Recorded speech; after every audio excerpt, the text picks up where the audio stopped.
Hello အားလုံးပဲမင်္ဂလာပါနော်ဒီနေ့မှာတင်စားဆရာမမော်ဟော်စီရေးသားထားတော့ဟန်ချက်ညီသောဘဝစာအုပ်ထဲကနေတင်စားဖတ်ရှုမိတဲ့ Burn Out ကိုကုစားရှင်အကြောင်းအရာလေးကိုဖတ်ရှုမျှဝေရှင်ပါတယ်ရှင်အားလုံးပဲအဆုံးထိနားထောင်ပေးဖို့ဖိတ်ခေါ်ရှင်ပါတယ်ရှင် Burn Out ကိုကုစားရှင်မနေ့က social media ကနေလူတွေ burn out ဖြစ်တဲ့ဆိုတဲ့အကြောင်းနေရေးသားထားတာနဲ့ဆက်ပြီးကိုယ်စိတ်ကိုစကားပြောတယ်ဆိုတာဘာလို့လဲလို့လူငယ်တယောက်ကမေးလာပါတယ်သူမေးခွန်းကိုမဖြေခင်အရင်ဆုံးစိတ်ပင်ပန်းနမ်းနယ်ရတဲ့အကြောင်းလေးတွေကိုရှင်းပြရှင်လို့ဒီစကားကိုရေးလိုက်ပါတယ်လူတိုင်းစိတ်သက်ကြတယ်ဆိုတာဘဝမှာအနည်းနဲ့အများတော့ဖြစ်ပူးကြတာပါပဲစိတ်ဖြစ်စီမှုစိတ်ညစ်စရာတွေနဲ့စိုးရိမ်တော့ကတွေဟာလည်းပေါ်လာတတ်ကြတာတဘာဝပဲဒါပေမဲ့စိတ်သက်ကြတာ stress ရတာတွေဟာအချိန်အကြာကြီးဖြစ်လာတဲ့အခါကိုယ်ရောစိတ်ပါထိခိုက်လာတတ်ကြတယ် burn out ဖြစ်လာတတ်ကြတယ်ပင်မနှမ်းနဲ့လာတတ်ကြပါတယ်ခြေကုံလက်ပန်းကျလာတတ်ကြပါတယ် burn out နဲ့တဘာဝကိုကတခုခုဆိုပောက်ကွဲဖို့အဆင်သင့်ဖြစ်လာတတ်တာပါပဲ mind tension and irritability လို့ဆိုလိုကြတာကိုစိတ်မှာ tension ဖြစ်နေတာပေါ့တင်းနေတဲ့စိတ်အရှိအနေတစ်ခုဖြစ်နေတာပေါ့ဘာမှမဟုတ်တာလေးတွေကို overreact လိုတာထက်ပိုပြီးတုံ့ပြန်နေမိတာပေါ့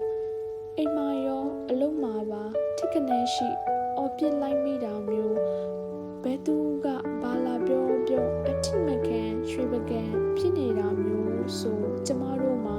စိတ်ဖိစီးမှုတစ်ခုဖြစ်နေတာသိချပါတယ်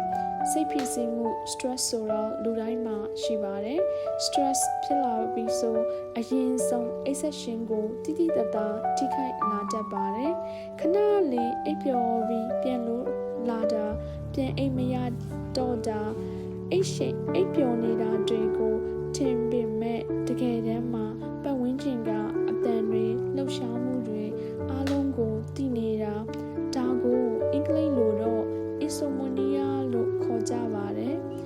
insomnia က3လလောက်ဖြစ်နေပြီးဆိုဒီလူဟာ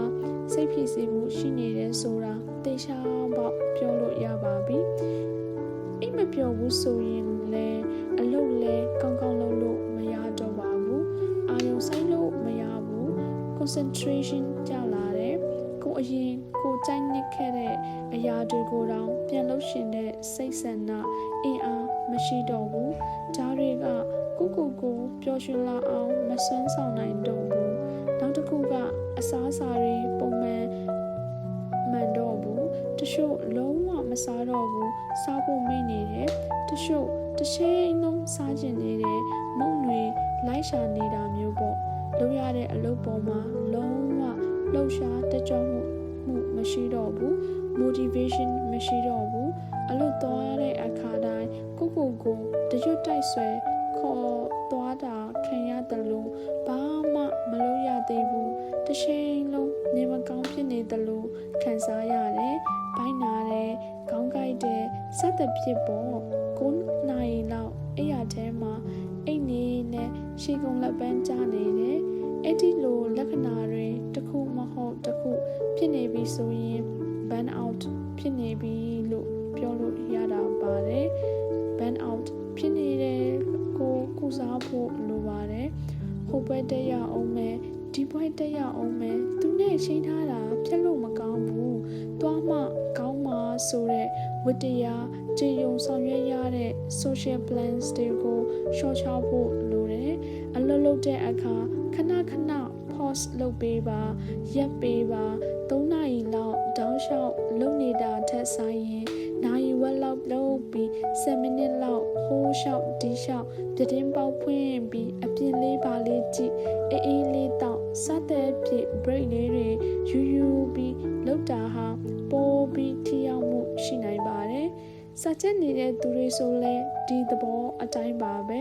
စာ3ပိုက်ကြက်တရှင် တပုတ်နားထောင်ဆိုတာမျိုးပေါ့ကျမတော့အဲ့ဒီအတိုင်းလုပ်ကြည့်တာ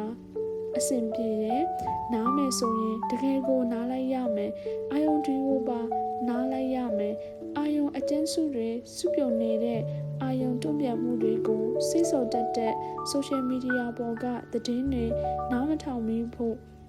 မကြည့်မိဖို့မဖတ်မိဖို့တိတ်ကိုအရေးကြီးတယ်တယောက်တည်းနေလိုက်ဖို့ဆိုလိုတိုင်းကအရေးကြီးတယ်စကားတွေအများကြီးပြောမနေတော့ဘူး